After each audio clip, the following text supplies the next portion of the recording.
علی بھائی پہلا سوال ہے، بعض علماء حضرات کا یہ موقف ہے کہ نبی صلی اللہ صلی علیہ اللہ وآلہ علیہ وسلم وآلہ کے لیے وسلم۔ لفظ موت یا لفظ وفات بولنا گستاخی ہے۔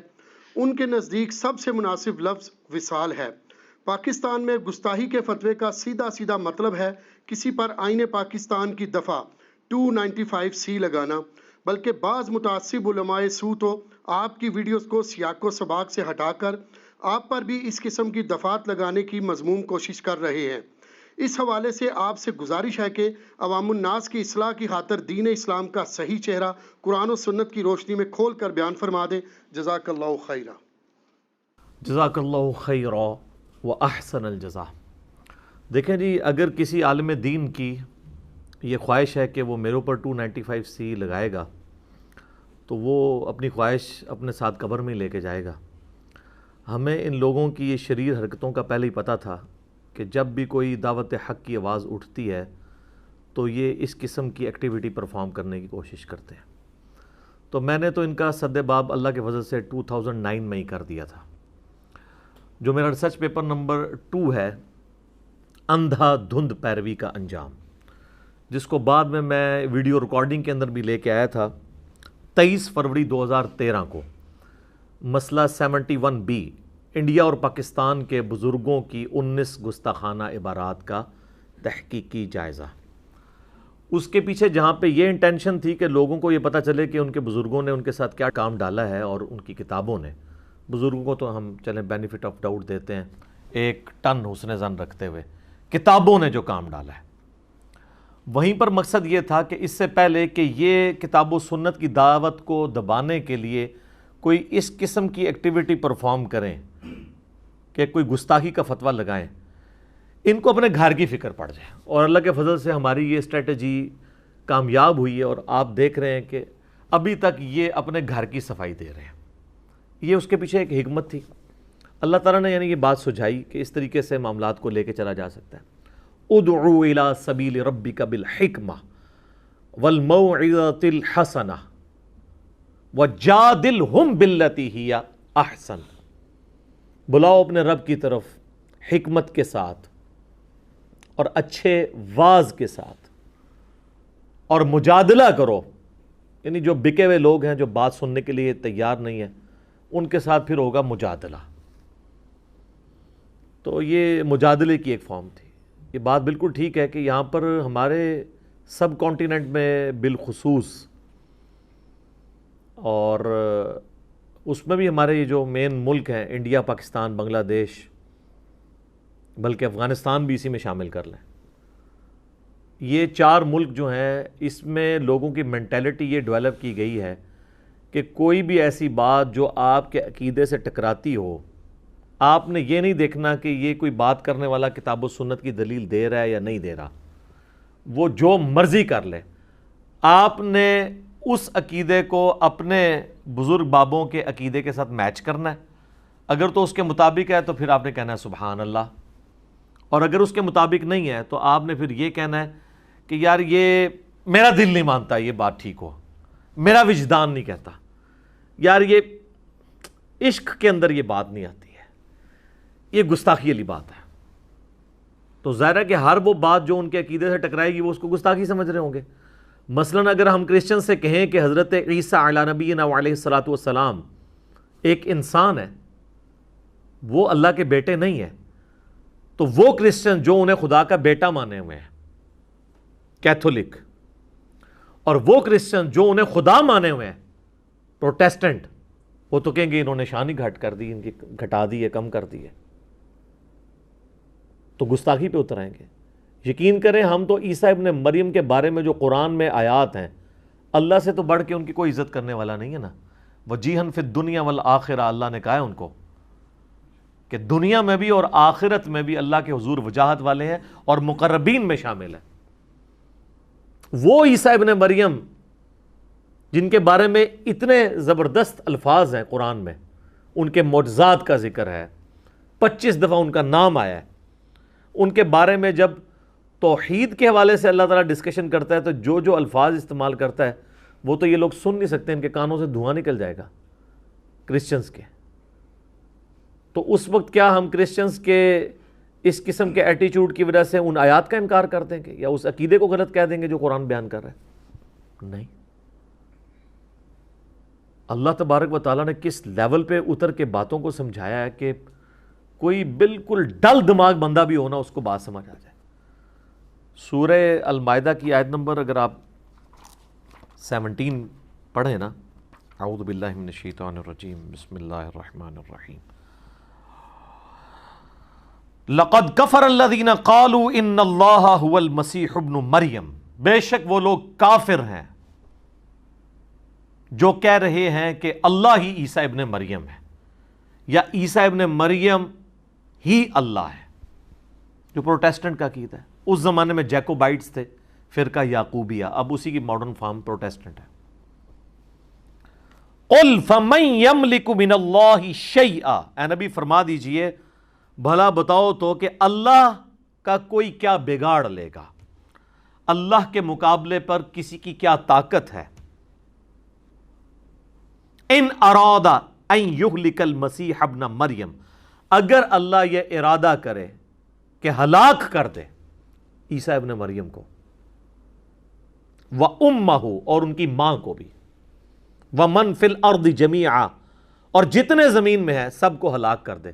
یہ وصال شریف فرما جائے نہیں ہے، ہلاک.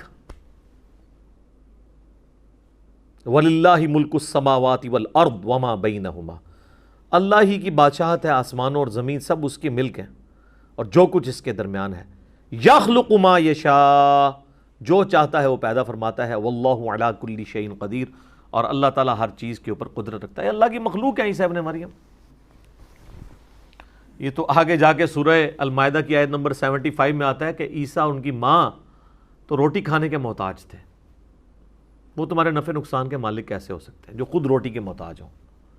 کھانا کھایا کرتے تھے وہ. تو جب توحید کی باری آئے گی پھر اس قسم کی گفتگو ہوگی کہ جس سے لوگوں کو یہ شائبہ ہوگا کہ انبیاء کی توہین ہو رہی ہے. اسی لیے تو آپ دیکھ لیں جب قرآن میں اس طرح کی آیات پڑھی جاتی ہیں تو یہ لوگ پھر فتوے لگاتے ہیں.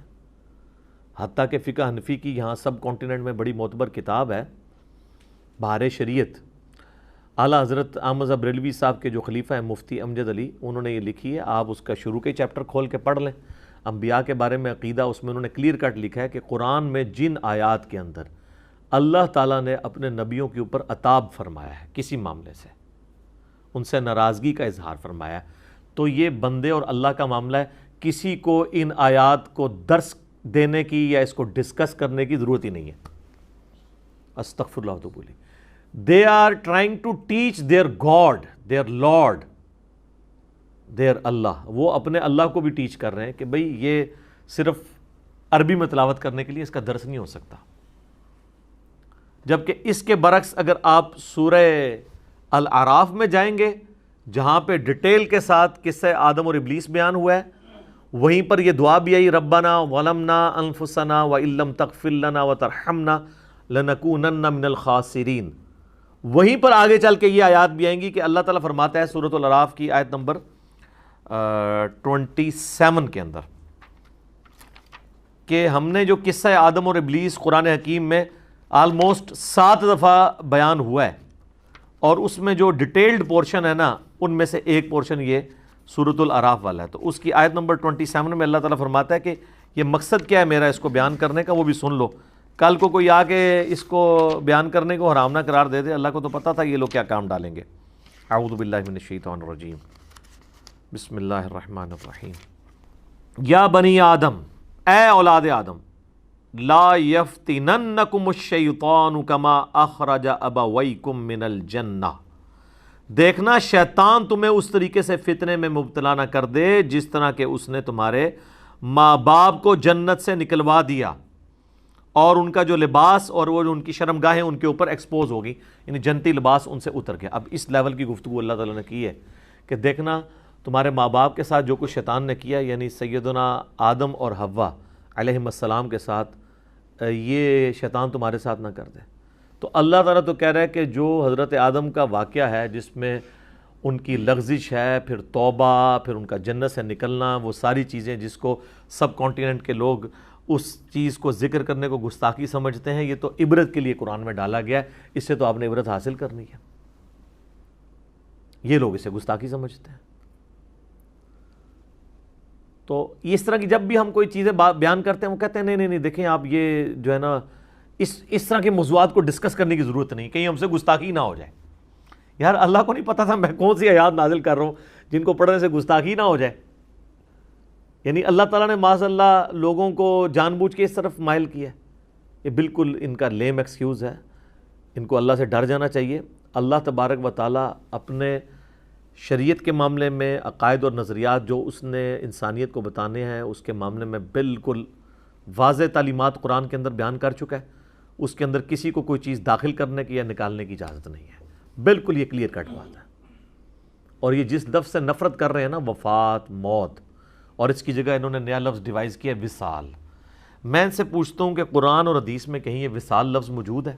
یہ عربی کا لفظ تھا، وصل کہتے ہیں ملاپ کو، یہ کہتے ہیں وصال ہوا ہے، یعنی وہ ان انٹینشنلی یہ عقیدہ دینا چاہتے ہیں کہ نبی علیہ السلام کو موت نہیں آئی ہے۔ ہاں تو یہی ہے نا وصال، وصل ہوا ہے، اللہ اور اس کا رسول مل گئے ہیں، جیسے مرنے کے بعد انسان اللہ کو جا کے مل جاتا ہے۔ تو اب وفات کا مطلب تو ہوتا ہے توفی ہونا، موت۔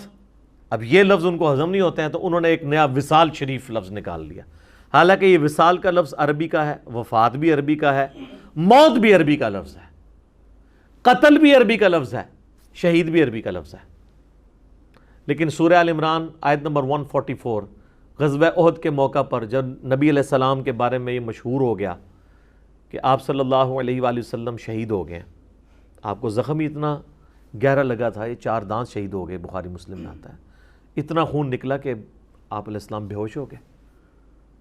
تو اس وقت یہ آیات نازل ہوئیں، کچھ صحابہ اکرام نے کہا کہ اب ہم نے جنگ کس لیے لڑنی ہے، نبی علیہ السلام ہی فوت ہو گئے، یعنی فوت انڈیا پاکستان میں، وہاں نہیں، یہاں کا میں لفظ استعمال کر رہا ہوں، فوت بھی نہیں بلکہ وصال فرما گئے۔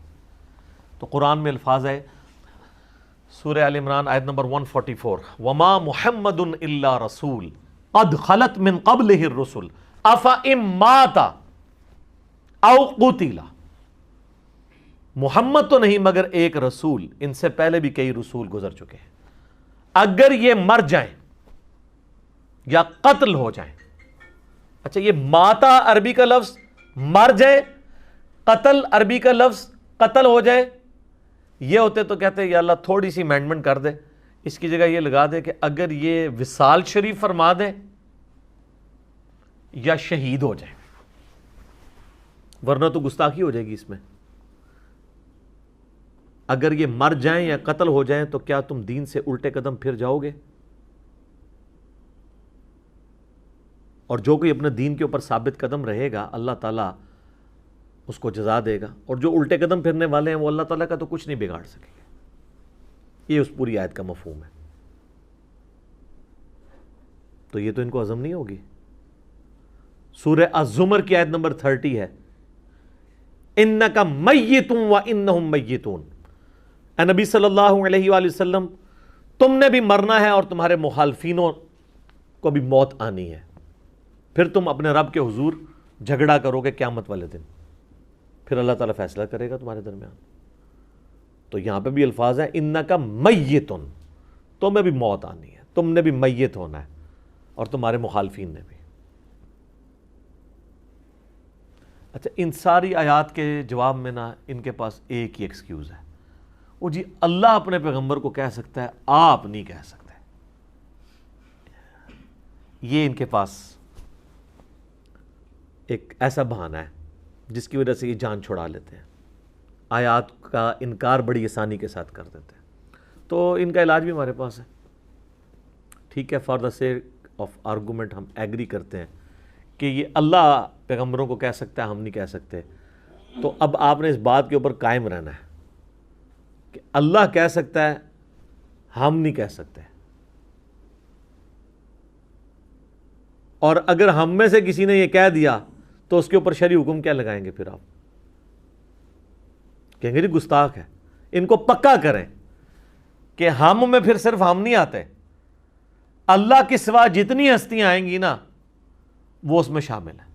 پھر اس میں وہ کہتے ہیں کہ نہیں انبیاء کو بھی نکال دیں، چلے ہم انبیاء کے بارے میں جو قرآن میں آیات ہیں اس کو بھی سکپ کرتے ہیں، ورنہ تو سورہ یوسف کے اندر آیت نمبر 101 حضرت یوسف علیہ السلام کی جو دعا ہے جب وہ ماں باپ اور بھائی ان کو مل جاتے ہیں تو اینڈ پہ وہ اللہ کے حضور کیا دعا کرتے ہیں؟ زبردست الفاظ ہیں، فاطر السماوات والارض انت ولی فی الدنیا والآخرہ توفنی مسلما والحقنی بالصالحین۔ اے زمین و آسمان کے بنانے والے، تو ہی میرا پش پناہ ہے دنیا میں بھی اور آخرت میں بھی، مجھے وفات دینا اسلام کی حالت میں، مسلم حالت میں، اور مجھے ملا دینا صالحین لوگوں کے ساتھ۔ وہاں پہ وفات لفظ ہے، وصال شریف نہیں ہے۔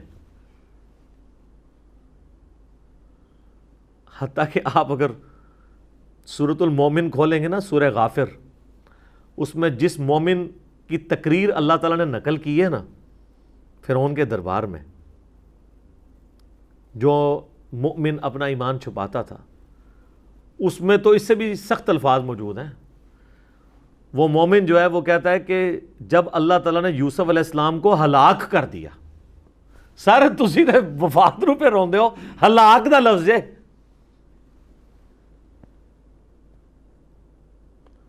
ہو سکتا ہے وہ کہ جی اس نے تقیہ کیا ہوگا، سر مومن نے تقیہ کیا، اس کو کوئی اور لفظ نہیں ملا، وہ موت کہہ دیتا، وفات کہہ دیتا، ہلاک۔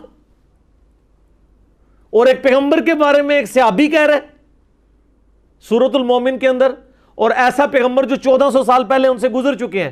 یہ موسیٰ علیہ السلام سے 1400 سال پہلے کا زمانہ ہے یوسف علیہ السلام کا۔ ہمارے نبی علیہ السلام کے بارے میں خود آپ سے کہلوایا گیا سورہ الملک کے اندر، قُلْ أَرَأَيْتُمْ إِنْ أَهْلَكَنِيَ اللَّهُ وَمَن مَّعِيَ۔ تم فرما دو کہ اگر اللہ ارادہ کرے کہ مجھے ہلاک کر دے اور میرے ساتھیوں کو، تو کافر کے زوم کے اندر ہیں، ان کو کون عذاب سے بچا سکتا ہے؟ اللہ تعالیٰ نے حضرت عیسیٰ علیہ السلام کے لیے ہلاک کا لفظ استعمال کیا، سورہ المائدہ کی آیت نمبر 17۔ مومن نے حضرت یوسف علیہ السلام کے بارے میں استعمال کیا، نبی علیہ السلام نے اپنے بارے میں اور اپنے سارے صحابہ کے بارے میں۔ خیر اس کو ہم چھوڑ دیتے ہیں، وہ کہیں گے جی یہ تو انبیاء اور ان کے آپس کے معاملات ہیں، ٹھیک ہے، لیکن اس میں یہ جو ان کا صحابی بول رہا ہے نا وہ بالکل غلط ہے، یہ ذرا ذہن میں رکھیے گا، وہ نبی نہیں ہے مومن جو ہے۔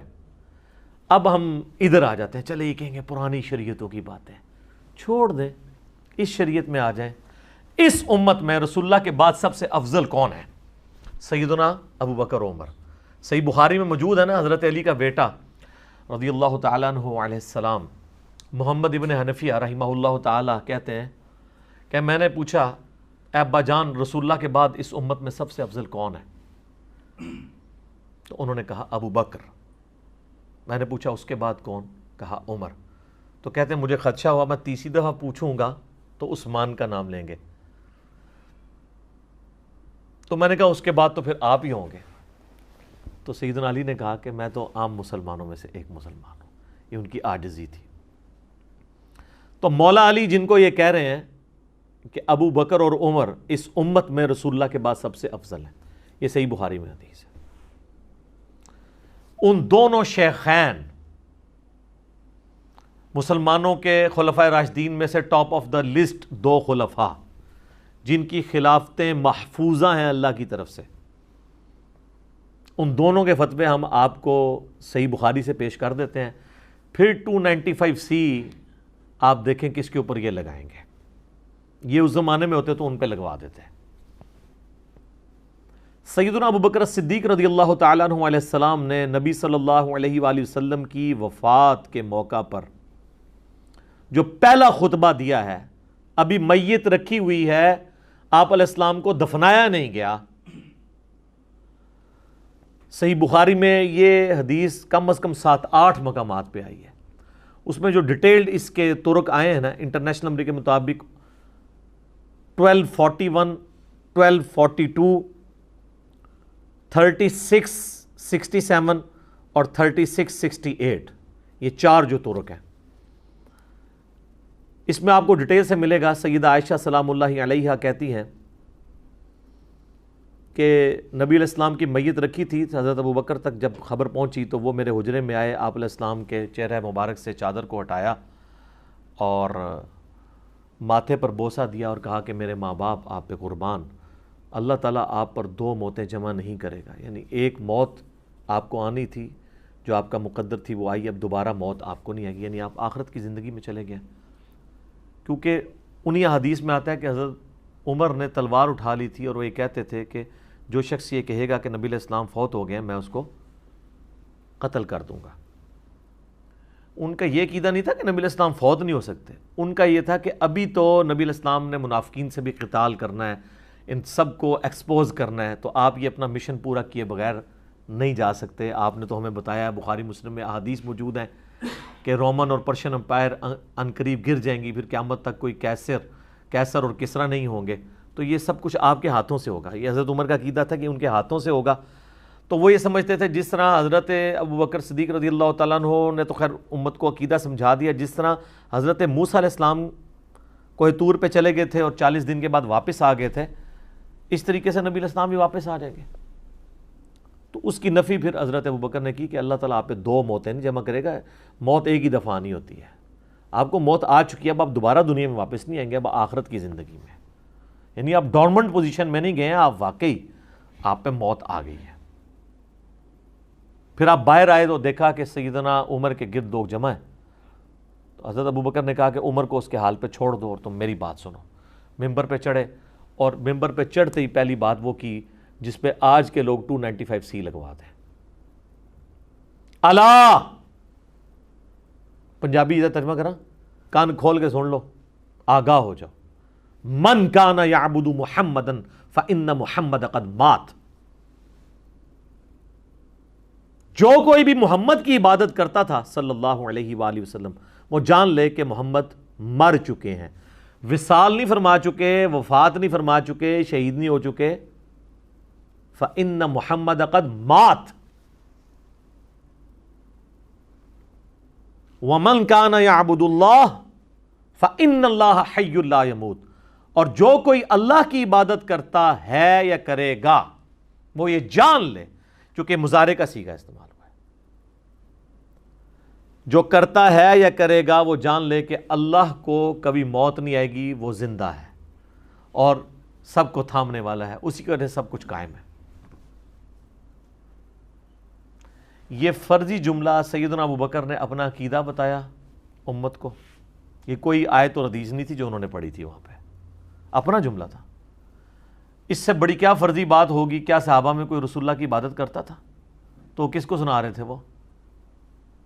کہ جو کوئی رسول اللہ کی عبادت کرتا ہے یا کرے گا، یعبدو کے الفاظ ہیں، وہ انہی کو سنا رہے تھے جو آج کل ہیں غلو کر رہے ہیں.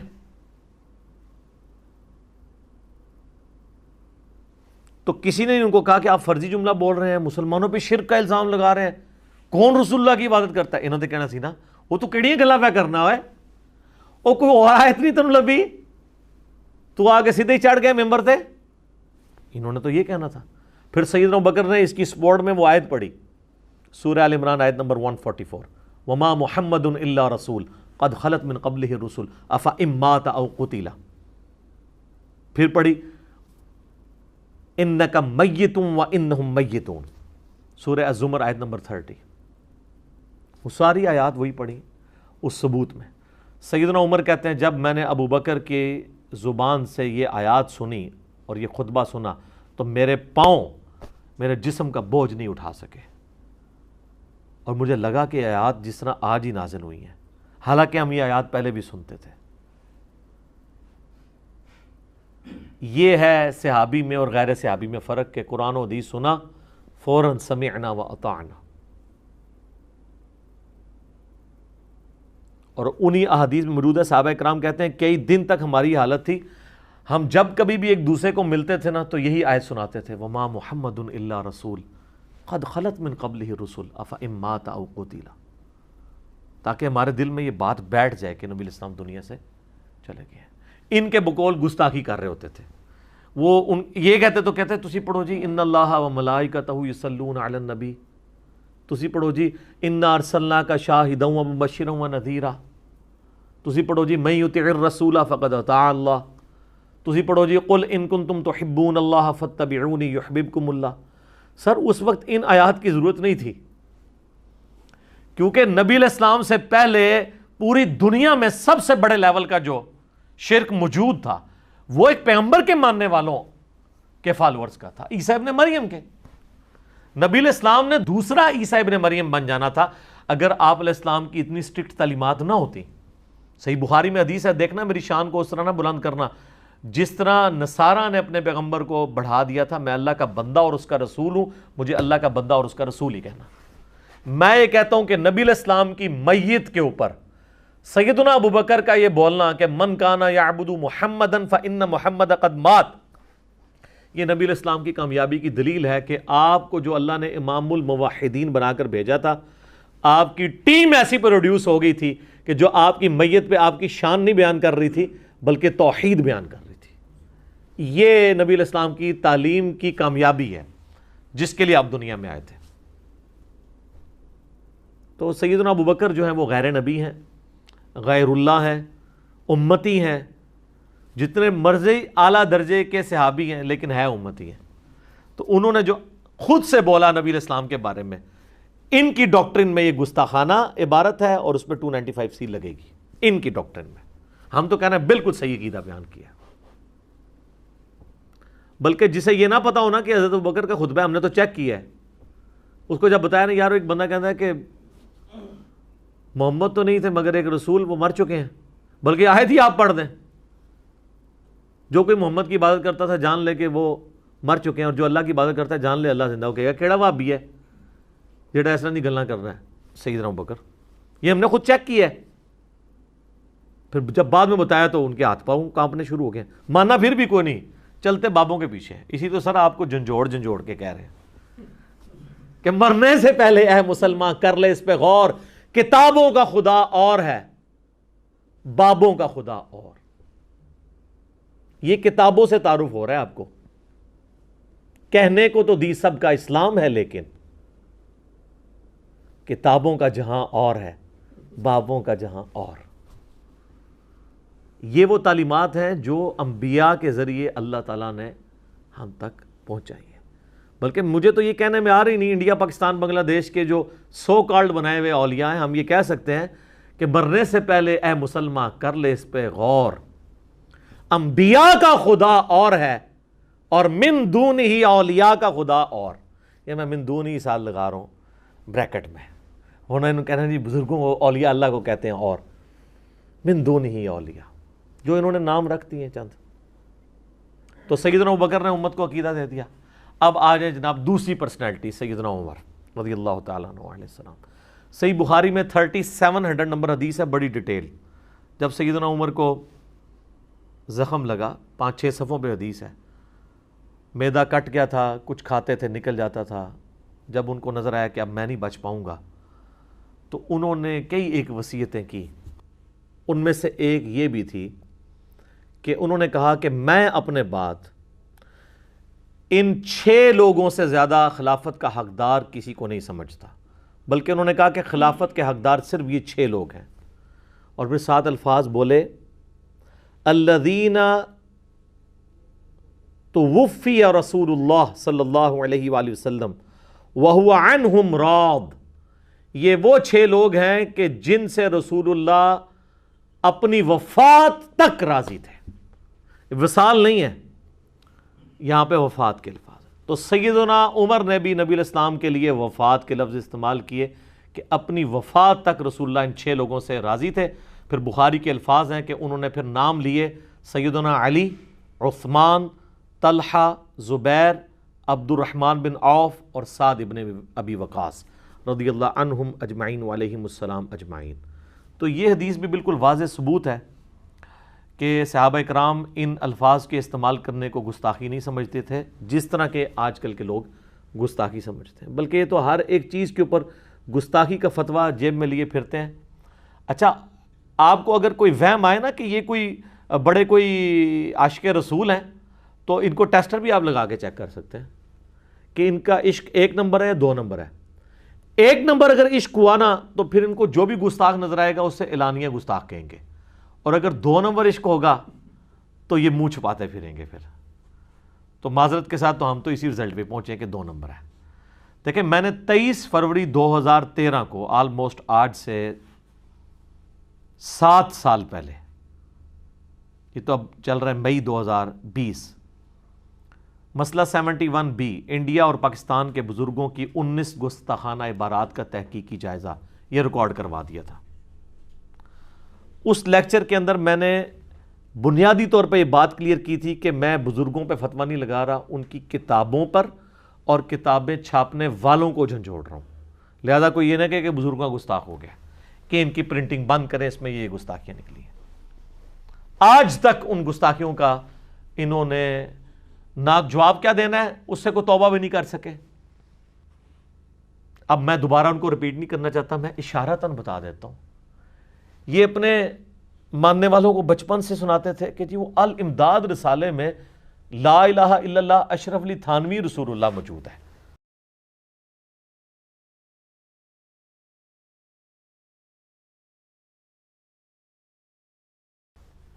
ہم نے کہا جی وہ بھی غلط، لیکن سر اپنے گھر کی بھی خبر لیں، وہاں پہ ہشت بہشت کتاب جو ہے جس میں چیپٹر ہے فوائد السالکین، اس میں تو لا الہ الا اللہ چشتی رسول اللہ بھی موجود ہے۔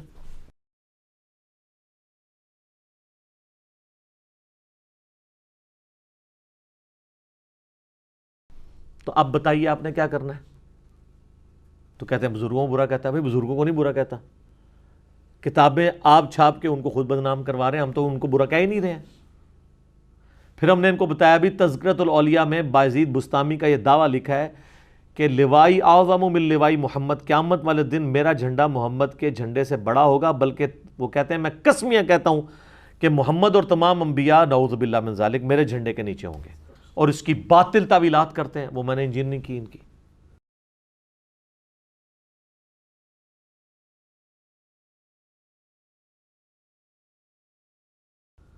پھر میں نے انہیں بتایا کہ بھائی کشف المحجوب کھول لو، کشف المحجوب کے اندر صحب اور سکر کا چیپٹر نکالو، زید ابن حارثہ کی بیوی کے ساتھ نبی صلی اللہ علیہ وآلہ وسلم کے بارے میں ایک غلط واقعہ لکھا ہوا ہے، انتہائی حیا سوز قسم کا واقعہ۔ اب میں بار بار اس کو بیان کرتے ہوئے مجھے خود بھی شرم آتی ہے۔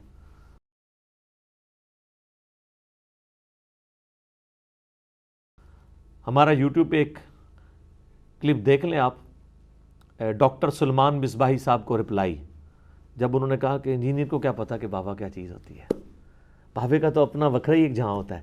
تو اس کی جواب میں نے بڑے احسن انداز میں یہ سارے حوالے ایچ ڈی کیمرے میں دکھا کے ایک ریکارڈنگ کروا دی ہے، وہ آپ جا کے دیکھ لیں تو آپ کو خود پتہ چل جائے گا کہ ان کا عشق رسول کس لیول تک ہے۔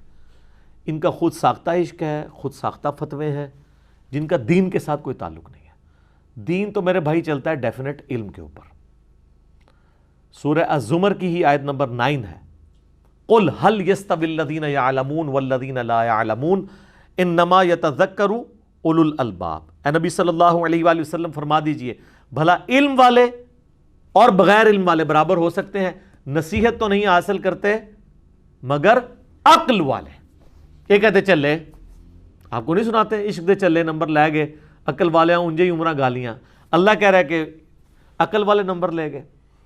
پھر سورہ فاطر کے اندر اللہ تعالیٰ فرماتا ہے انما یخشی اللہ من عبادہ العلماء، اللہ کی خشیت اور معرفت تو صرف اہل علم کو ہے۔ یہ کہتے ہیں جی چلوں کو ہے۔ سر چلا اس زمانے کا ہو یا اس زمانے کا، چلے کو کوئی اجازت نہیں ہے کہ وہ دین کے اندر کوئی چیز داخل کرے۔ میں آپ کو مثال کے طور پہ ایک حدیث پیش کرتا ہوں، بڑی مشہور حدیث ہے سنن ابی داؤد کے اندر، اور یہ حدیث مشکات کے اندر آپ کو کتاب النکاح چیپٹر میں بھی مل جائے گی۔ ابو داؤد میں ہے 2140 اور مشکات میں 3266۔ قیس ابن سعد کہتے ہیں، صحابی ہیں رضی اللہ تعالیٰ عنہ، کہ میں کوفے کے پاس ہیرا نامی ایک شہر میں گیا، وہاں میں نے دیکھا کہ لوگ اپنے سردار کو سجدہ کرتے ہیں، تو جب میں واپس آیا تو میں نے نبی علیہ السلام کو سجدہ کیا، تو آپ نے فرمایا اپنا سر اٹھا، یہ کیا کر رہا ہے؟ کہ یا رسول اللہ میں وہاں گیا تھا، لوگ اپنے سردار کو سجدہ کرتے ہیں، آپ تو اللہ کے رسول بھی ہیں، دنیا اور آخرت میں ہمارے آقا ہیں، تو آپ کو سجدہ نہ کروں؟ تو آپ نے فرمایا جب میں فوت ہو جاؤں گا، یہ انڈیا پاکستان والا ترجمہ ہے اس میں، کہ جب میں مر جاؤں گا اور تم میری قبر سے گزرو گے تو کیا میری قبر پہ بھی سجدہ کرو گے؟ کہا نہیں یا رسول اللہ. تو فرمایا پھر مجھے کیوں سجدہ کر رہے ہو؟ اگر میں سجدہ جائز سمجھتا تو بیویوں سے کہتا کہ اپنے خاوندوں کو سجدہ کریں اس حق کے سبب جو اللہ نے ان کو دیا ہے. بس یہ آخری حصہ ہی ہمیں رٹوایا گیا ہے کہ خاوند کا کیا حق ہے اپنی بیوی کے اوپر. اس سے پہلے جو اللہ کا حق بیان ہوا تھا جس کے ساتھ رسول اللہ کو بھی شریک نہیں کیا جا سکتا تھا وہ چھوڑ دیا اور خاوند اپنا حق لیے پھر رہے ہیں. سٹارٹ تو اس کا اللہ کے حق سے ہوا تھا کہ اگر میں سجدہ جائز سمجھتا, اللہ کے سوا کسی کے لیے سجدہ ہی نہیں ہے, رسول اللہ کو سجدہ کیا ہے تو وہ آپ نے منع فرما دیا صلی اللہ علیہ وآلہ وسلم.